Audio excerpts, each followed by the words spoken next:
So let's break it down from the beginning then. Really. The beginning. The beginning of Mr. Prince. Yep. Where you born? Where you from? I was born in London, North London. Finsbury Park, to be exact. Well, I'll give you all this information. Still going by the book though, you get me? Yeah, I was born in Finsbury Park, moved quickly, shifting over to Wood Green area until I went away from home for about 15. But during those years, being at home was great, a lot of fun. I had my two brothers and my sister. Sister was the oldest, Natalie Christine Prince, and we had Clarence Jr., named after my dad, and then me, Mark Anthony Prince, and then my little brother Colin Prince. Ain't so little anymore. Is that the cage fighter? Yeah, this is the kickboxing champion. And he was in that film with Jet Li as well, so check that out. That beastly looking wedge guy in the long black plays a great meanie. One of the best I've seen. He should have carried that career on. So yeah, growing up at home was interesting. You know, one of the early families over in the 60s. My dad was a fighter, pretty strict, old school West Indian. My dad's Guyanese from South America. My mum's from Jamaica, the West Indies. So, you know, we get disciplined pretty hard. But mine was a bit extreme. Mine was even harder than the hard. Yours in comparison to your siblings? In comparison to how West Indians normally got beat. We all got disciplined to be beaten. We could discuss that, but that's another story. That's taught behavior. And basically we suffered because of that. That has a great impact on you growing up when the one that you love and look up to, that's me dad, he's a boxer, he's a champ, and everyone's like, your dad's a boxer, isn't he? You're gonna be a boxer, so you look up to this guy, but you know, he's so serious and strict overly that everything's a beating. And every beating is a classical, memorable beatdown.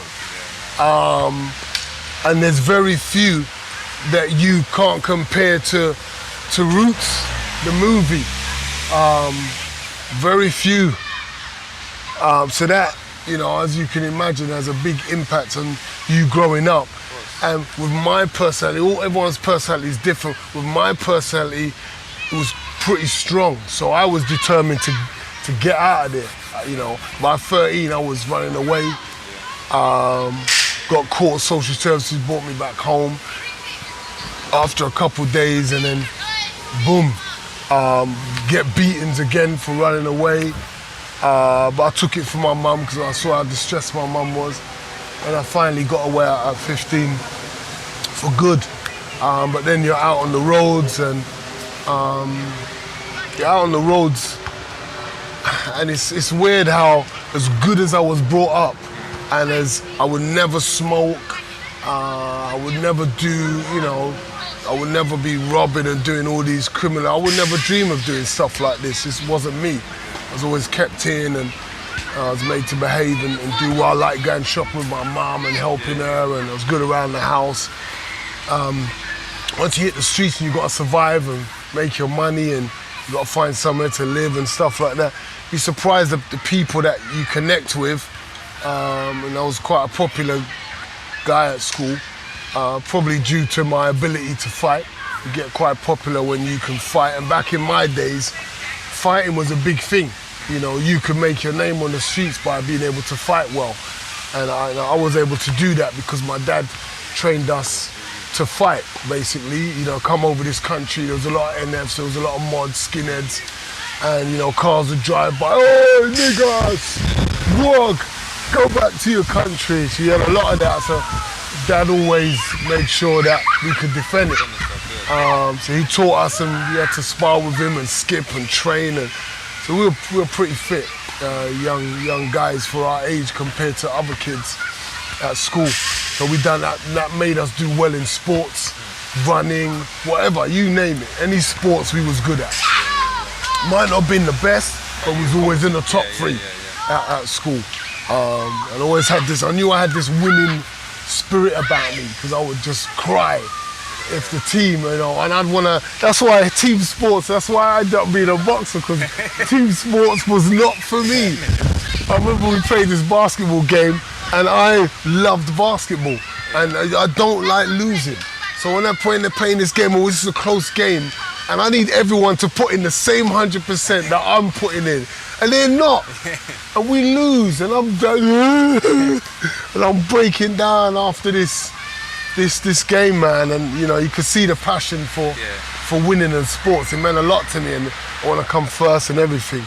So yeah, back to the reputation on the streets, which helped me when I ran away from home, because people knew me by then. So I found when I was on the streets, I had less fights by the time I got to 16, 17 than I did when I was going through school. Because you develop your relationship, you develop your reputation as you're going through school. But now the streets knows me. So I found myself starting to smoke when I used to, at first, stop people from smoking cigarettes around the back of the school, the little hut around at the back of the school. I used to go up, say, "We saying, boys? Give them a pull of your cigarette." They'll be like, "No, Prince, you don't smoke. Leave me alone." And I'll say, "No, man, I started yesterday. I'm telling you, give me a pull." And then I'll be like 13, 14, you know, I'll go around the back. And then they'll say, "All right, Prince, please don't stop it out." And I'll go, "I won't." And I'll go, "Oh, sorry." And you got to step on it, scrub it out. And they'll be so angry. Obviously, I wouldn't realize why these guys so angry. I've just stopped out your cigarette. What are you getting so mad for? Until I get older and I start smoking myself. And I realize, what would it be like someone to take my, you know what I'm saying? But because for me it was about spliffs. I was manning weed, so someone took my spliff and dropped it and crushed it out like, nah. So I don't know how they let me get away with that, because I would fight a guy that I know could beat me up for that. I don't care. I'm fighting you, so he don't come back and do it again. But I got away with stuff like that because people was fearful in it. They don't want to get banged up.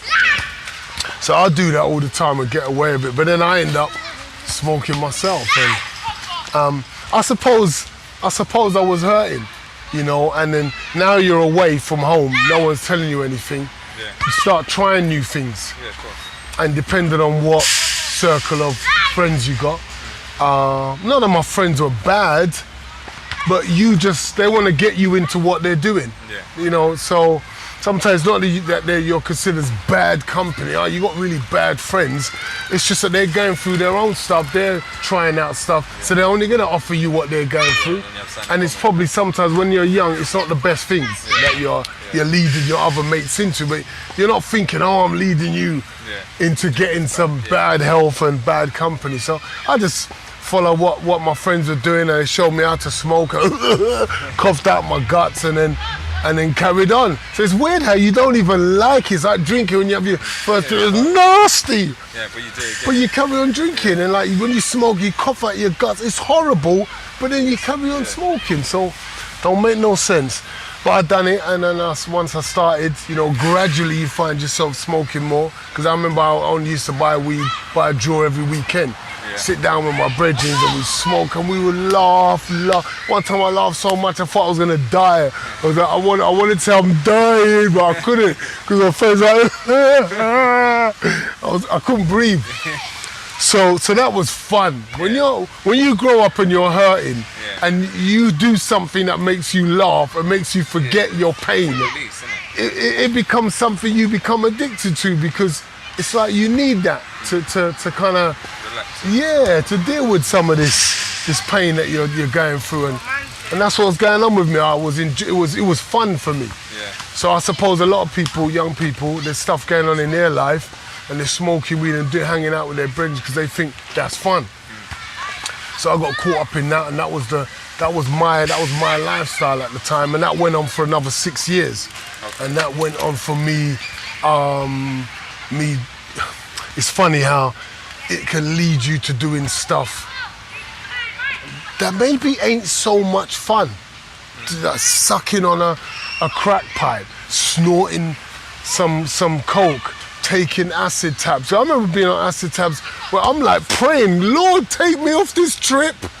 Like I'm losing my mind here. Like I need to stop buzzing. Yeah. And you'd be like to your brain, how long does this shit last, man? Like, you just want to see things normal again. Yeah.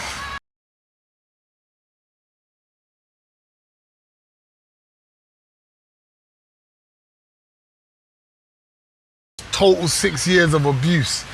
Yeah, I'm just abusing myself. You know, I had a couple of kids during this period that was a lifesaver for me because there's something else to focus my attention on and to be responsible for. And there was one thing about me where I don't want to be like my dad. I want to give my kids a life where I feel that they're happy growing up. Not feeling how I felt growing up. Yeah, scared, I was fearful. And it was beautiful seeing my first child and my daughter. I used to love carrying her around. And it was beautiful. And then next was my son. It was just a wonderful experience for me. And I think it was having children that made me look at myself one day after wasting a whole night, you know, just taking drugs with my brethren and then wasting a whole day. Yeah. I'd woken up and I'd come home in the morning, I don't know, 6, 7 in the morning, and I'd woken up again and it was night time. And it was like, it hit me like, it was like someone just slapped me and said, is this how your life is now? You know, when I left home, my dad was like, you ain't gonna make it out there and there. So I was determined. But I wanted to make it, but I had no structure, no vision of how am I gonna make it. So I believe the lies of the roads. The roads tell you that you can do it by criminal activity, you could do it by being a drug seller, and you can, but the risk is so high, the people that you're involved in are risky. You know, there's no love in the game. The love is for money, you know, for the street. So, I was going to ask you, Mark, was that how you sort of survive financially? Is that the sort of stuff you yeah. You know, I'd done a little job here and there, but it was about run-ins. It was about being a good hustler, being able to create a revenue, and you felt like a big G if you had like 2 and 3 girls on the move for you. So you would give them the food to go and move, and the food for me was fraud. So they'll get the books, the checkbooks, the cards, whatever, and as long as you look after them, they will take care of you. So what you're saying, actually, that lifestyle, there is a feeling of how... I certainly feel like a businessman, because that's what you want. You don't really want to be like some horrible guy. So like, this is how I felt anyway. I wanted to feel like I was doing something constructive, and in a way it is business. Yeah, of course it is. Because I had employees. I was paying them, you know, but it was what I was doing, the whole vision of it was wrong. I was leading others to live in a criminal lifestyle, and I was leading it myself. So how was I then gonna pass that onto my kids? Here's the business I'm in. I'm into fraud. I'm really good at it. You know, here's how you sign people's autographs, you practice. This is great. You know, you go in and be somebody else. And that's what it was like for me. And then you look at your smoking, weed habits, smoking, you think, well, I don't want to spend money on it. So you buy enough and you think you're smart. So I'm not really buying it because I'm shotting it, and I'm just doing it to turn over for my smoke. And just selling your thing on the road. So I didn't want to be no big seller. I just wanted to keep my own habit going when I wanted. How long were you doing this for, the shotting and all of this, what I'm talking about, was in the 6-year period. So what, you're 21 now, 22? I'm 21. I have that moment where a moment of clarity, that light bulb moment after waking up and think, you know what? Let me. I can do something else. I need to change my life. Yeah. I need to like be able to tell my kids, this is what I do, and feel proud about it. And my dad used to always say to me, come on, what you doing? Come down, knock me up in the morning, we'll go running. Yeah. You know, why don't you do a bit of boxing? So I never thought about being a boxer. I never thought about my athletic skills or anything like that. I could turn that into something. It just didn't cross my mind. And being into smoking, drinking and all of that don't help. Yeah. So what happened, my dad said do it, and then at that moment when I had that epiphany, I thought about my dad and thought, let's do this. Let's go and start knocking up my dad. So I told him, he was happy. So I started to, because at the time I had a flat, by that time, by 17, 18, I had a flat in Tottenham. Okay. So I lived in Tottenham for 10 years. Yeah. And I used to jump on the 67 from St Anne's and then go all the way to my dad's in Wood Green, knock him up, we'd run down Ali Pally, do the horse track until I got fit enough to do the hills, because when I first started running, one lap and I was coughing out my guts. It was horrible, but I carried on. Nothing. Once I got it into my head that I have to make it, because as far as I was concerned, it was like I had this feeling that time was going to run out. Something was going to come on top. I'd already been in court for a fraud move, and I should have got a couple of years. The solicitor said you're going to get at least 2 years, and it was 80 bags. I tried to get, and feds took me out of the bank, handcuffed, totally embarrassed, like this. All the big queue, people looking at me. Look at that awful black man. I felt so ashamed, man. Yeah. And so I'd gone forward out. So I thought, at some point it's going to come on top, and I didn't want it to. I actually put some thought into, can I actually do a bird? For the first time I sat and thought about it, can I do a bird? I got to see my kids. Yeah, no, bro. This is what smashed it for me. Who's going to be around my kids? Yeah. Do you know what I'm saying? And I thought, nah. So all these thoughts that went through my head, helped me to stick to going running. Even though what happened is my revenue crashed. Because where's my money coming from? Do you know what I'm saying? Yeah. So there's no income and stuff. So all that was difficult, but I kept going. At the time, I think by then, I hadn't had my third youth by then. I had my first two. Then I trained hard for 9 months, got prepared, and at the gym in Tottenham Enterprise, they said, Prince, you want to fight? You look ready. And I was like, yeah, I'm ready, man. So they put me into fight with this guy. He's like, had 7 fights, amateur fight. First fight. The guy, I heard that the guy had seven fights or 7 wins or something like that. I can't even remember, but he just looked wedge. I just remember looking at light heavy. I came in at light heavy, same light heavy, this was welcome to the fight game in the hard way.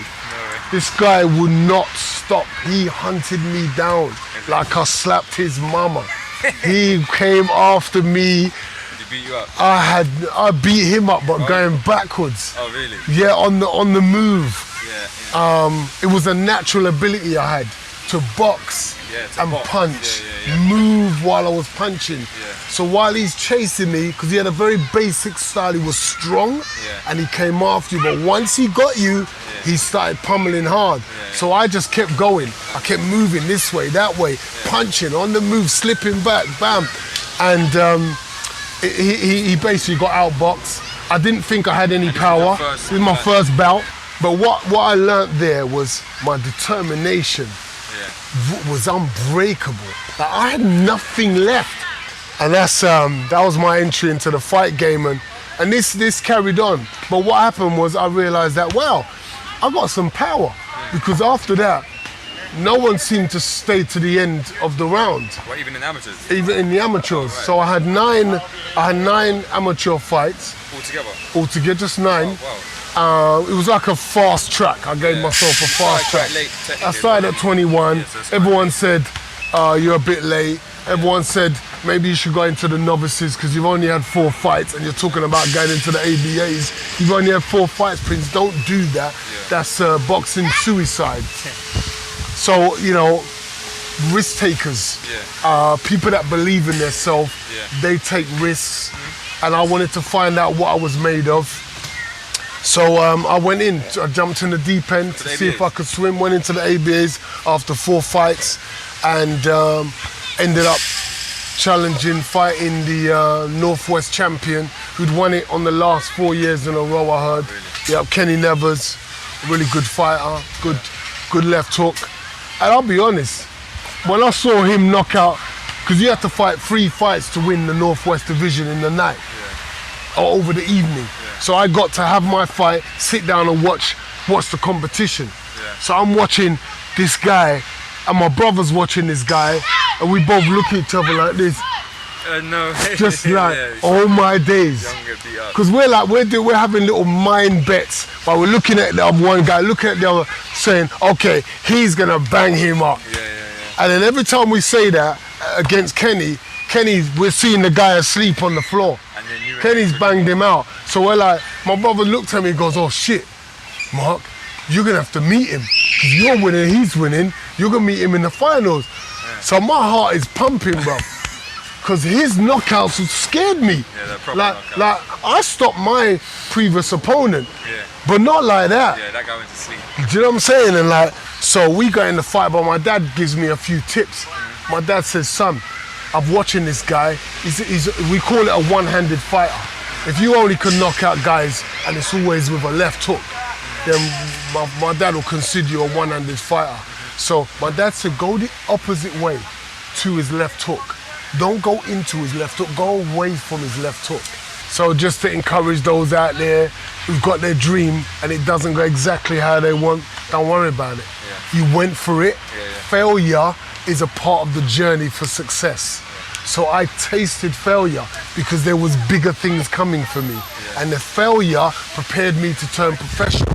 But I failed 1 fight away from the finals. I lost in the semis, but what did I do during the ABAs? I knocked out some of the most dangerous fighters in the top 10. And I was somebody who was supposed to be going in for the novices, and I had no business in the ABAs. So then I understood what I was capable of doing.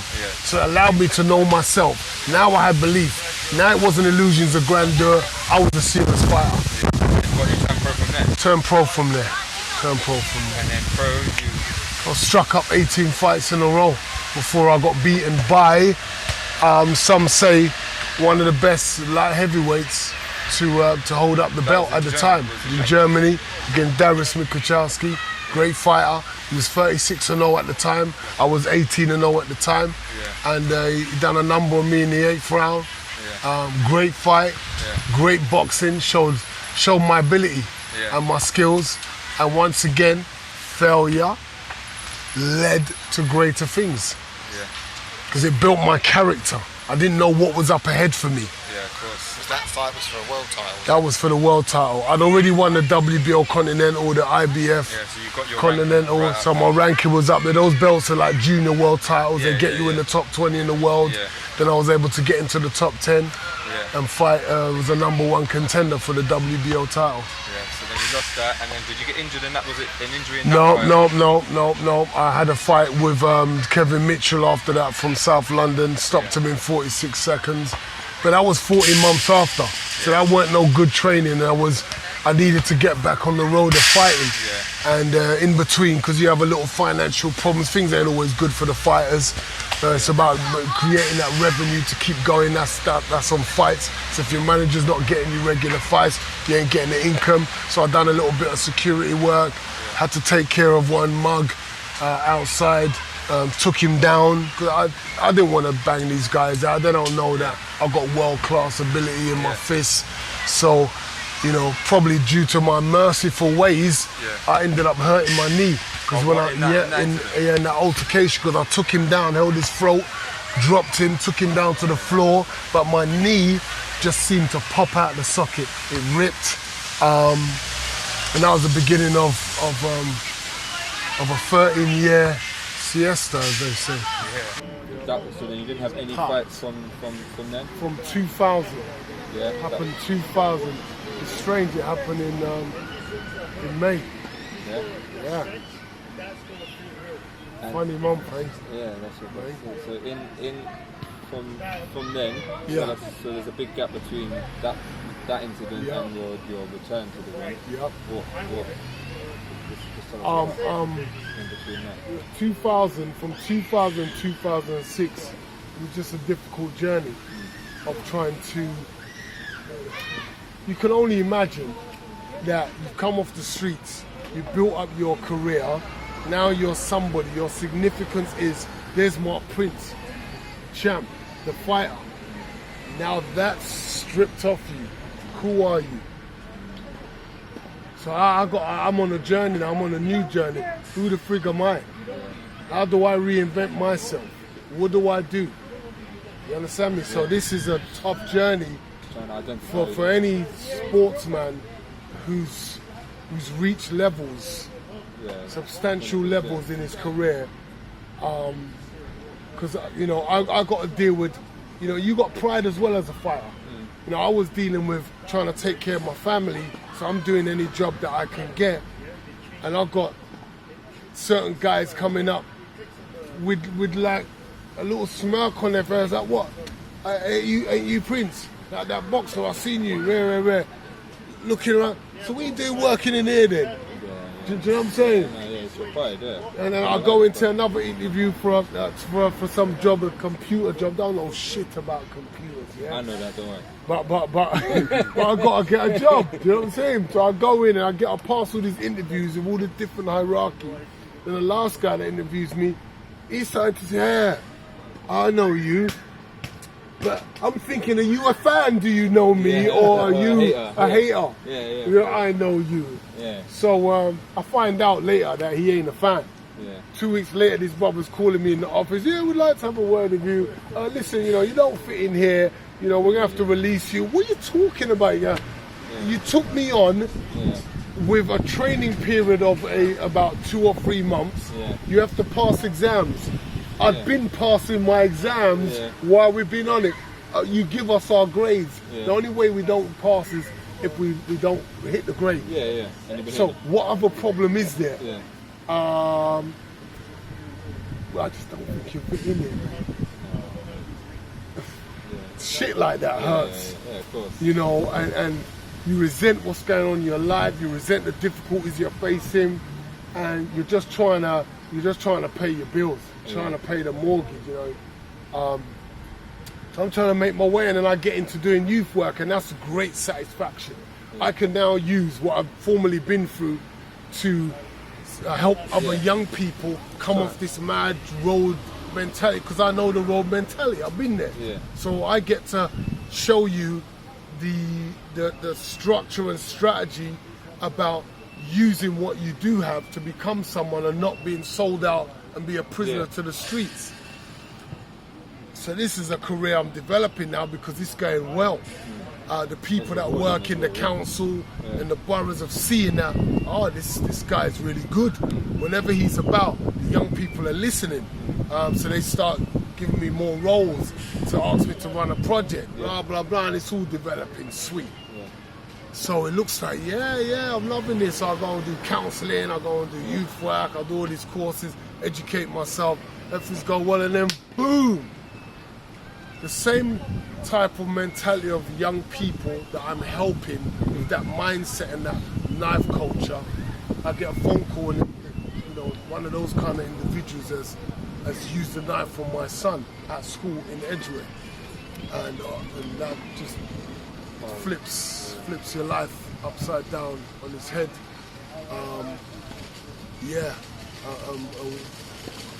What do you say to that? How do you can prepare for a lot of things. You can develop yourself for a lot of stuff. How do you prepare to to deal with that? It's something that you can speak about, which I used to when we were young with my bridges. You talk about what if situations. You'll be like, what if someone trouble your youth? What if someone touch your youth? So I remember talking about those things, and my friends are saying, boy, man, we'll do a life sentence. No second thoughts. and now you're in it. Now you're in it, and now I'm in it, and your first reaction, you're right. You do feel you're gonna kill someone. So as I'm going through this process of I'm gonna kill someone, it's my turn, and everything in your body is gonna do this. You're finding that information. You're gonna be the private detective now. I'm gonna get to this guy's house before the feds do. Grief takes over and lays you out. What are you gonna do?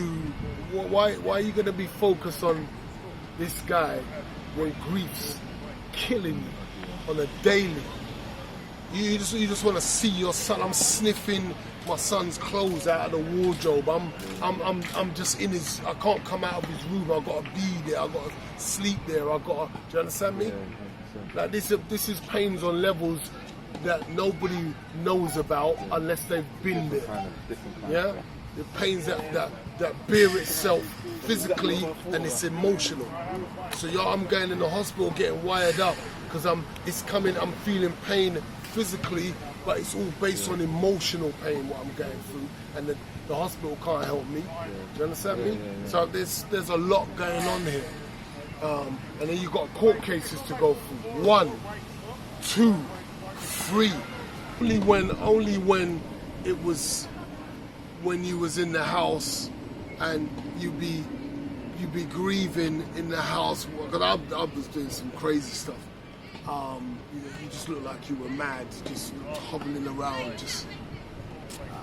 it's crazy. And then you hear the news on, and you hear your son's name, so you stop, and it was surreal.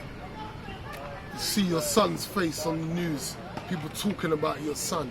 Well, have you pulled yourself through that? I talk to God. I talk to God. When I could get any sense out of me, I talk to God. A lot of people get really angry with God and don't understand, and they say, why me?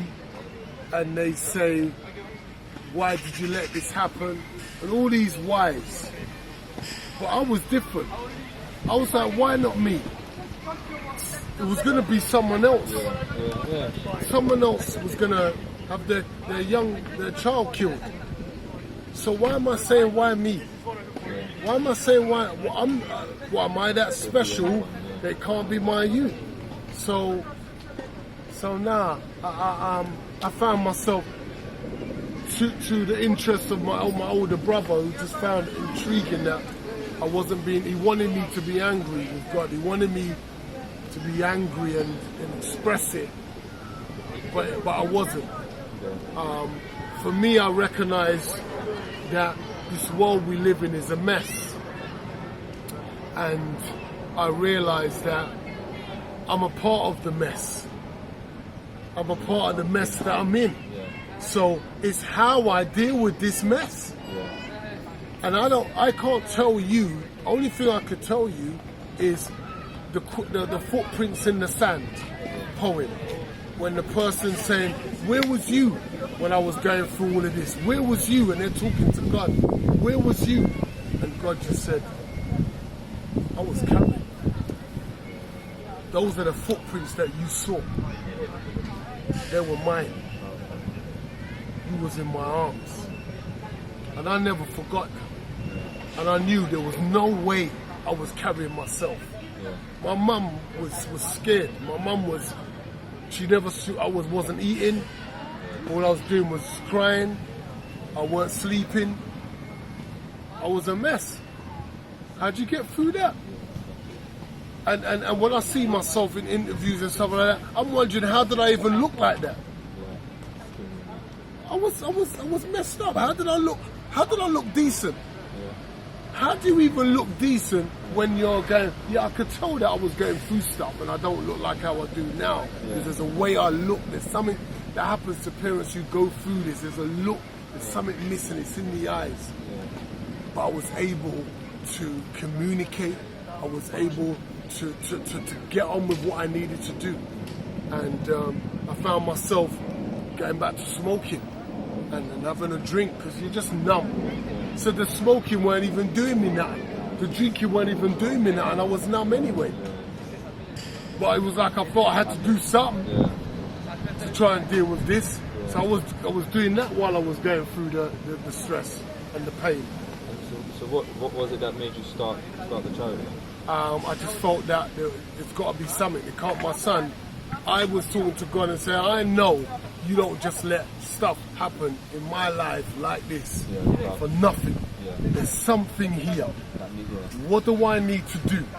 And those are the questions I started posing. Because sometimes we ask questions, but they're not the right questions. So I was asking probably, which I didn't even realize at the time, I was asking the right questions. And why probably ain't the right question? Because we don't always get the answer. And even if we do, we're still not happy with the answer.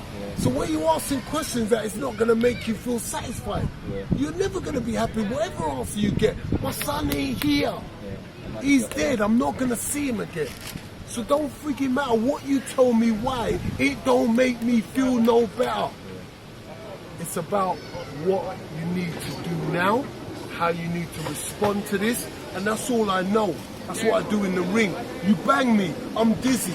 You bang me to the body, I can't breathe, I feel sick. How do I respond to that? And it's about how I respond, and I have to respond. That's my DNA. That's how I'm made. I'm made to respond, to react.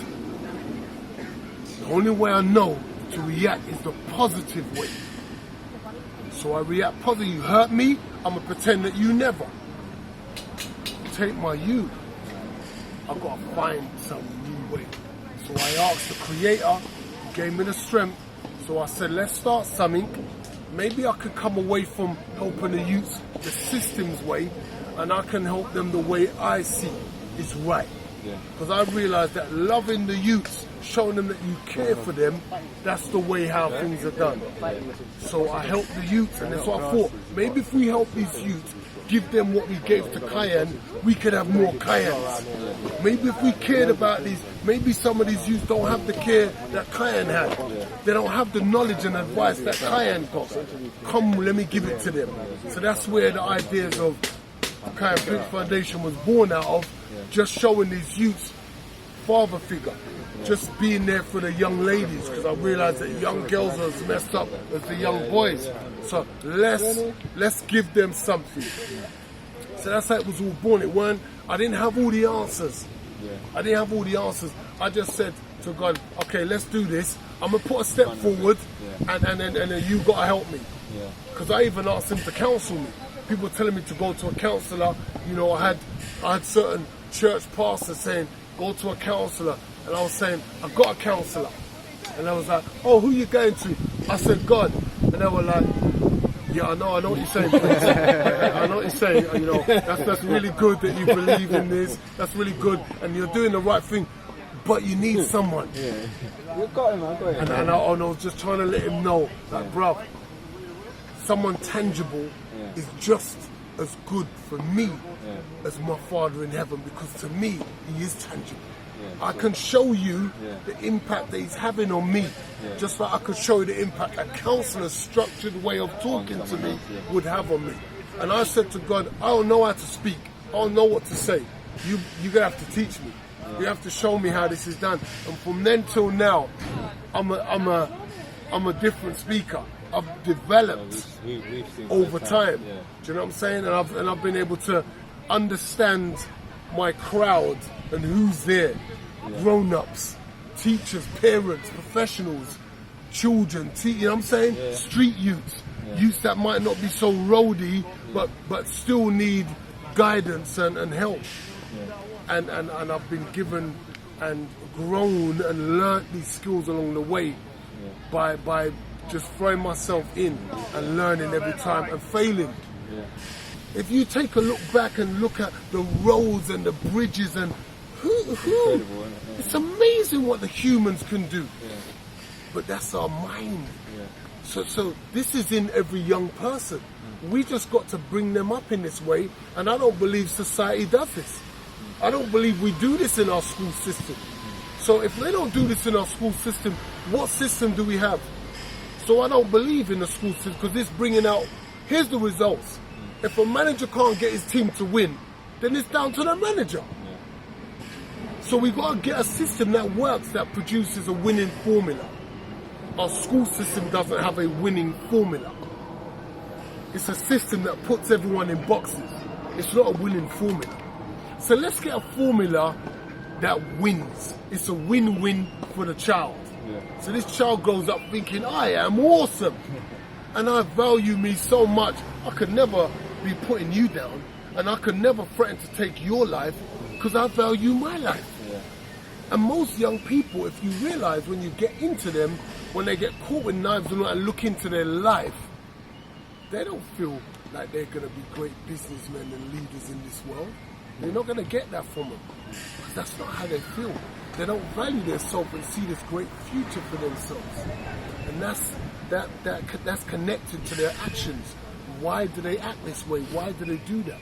So if we elevate these young people and get them to understand how amazing they are and that there's no limit, only the ceiling that you put on yourself, then I'm sure we could produce a generation of awesome people, bringing people together, ending violence. Beautiful. Love the strap lines that KPF's got, because this is what we're about. And someone's going to say to you, ending violence, you're never going to end violence. Well, it's people like you that never ever produce the impossible. Because whatever we envision, whatever we can conceive in the mind, we can achieve it. With the word impossible, it's 2 words. Split into 2 words. I'm possible.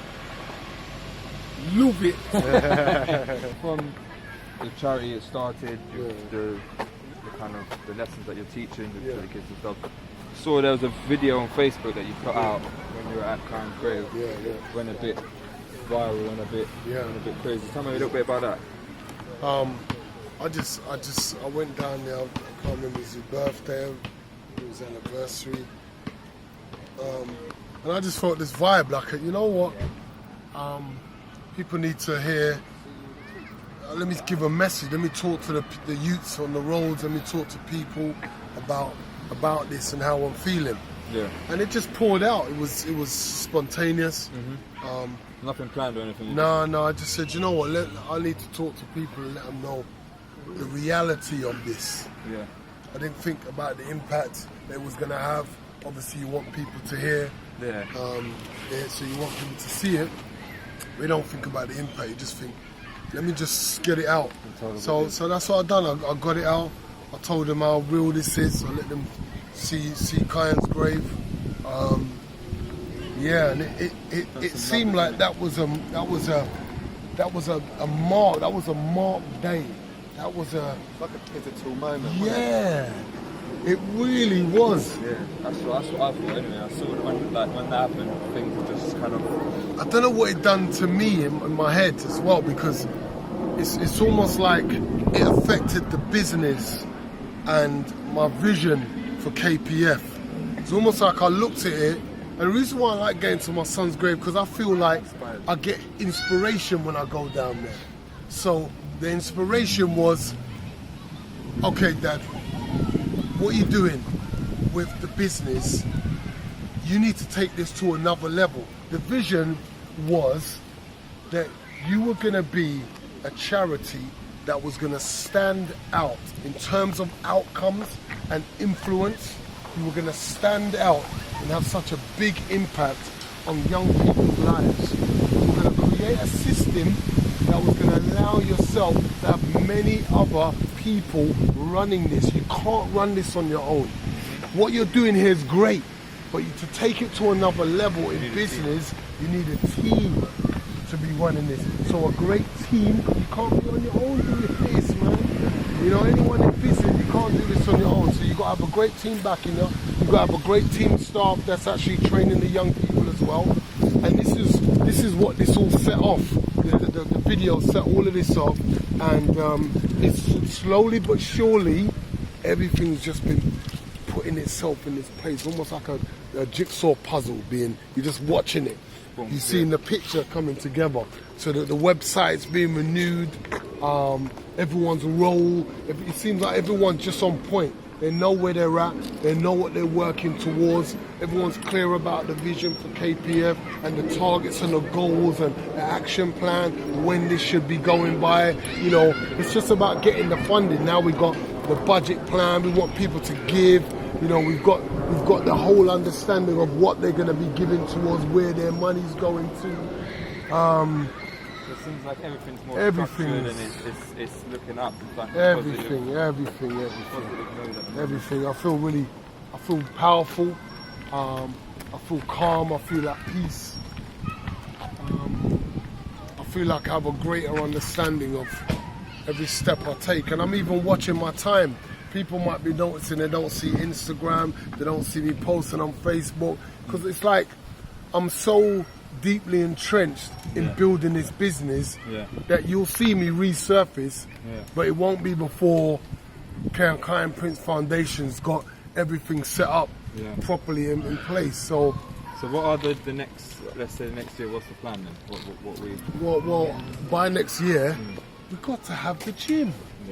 Yeah, you know, we've set out the funding, we've set out the budget that we need for the gym, and basically it's going to cost $350 to run this awesome project, and we need it. And the crazy thing about it is this: I've seen people do stuff on crowdfunding and get the money for more than that. Yeah, of course. People out there are really passionate about knife cutting. If you think about it, to have a huge impact and make some changes in many thousands of young people's lives with the system that we're going to put in place, working from the schools, because you have to change the school system in terms of, we need another type of education that educates these young kids and teaches them about them.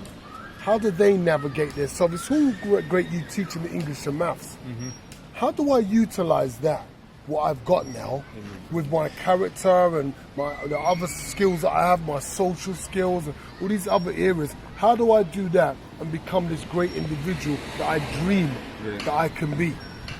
Plus, how do we get the people that are not dreaming, that are like this, walking like this, to begin to put their head up, chest out, and begin to dream and believe in themselves?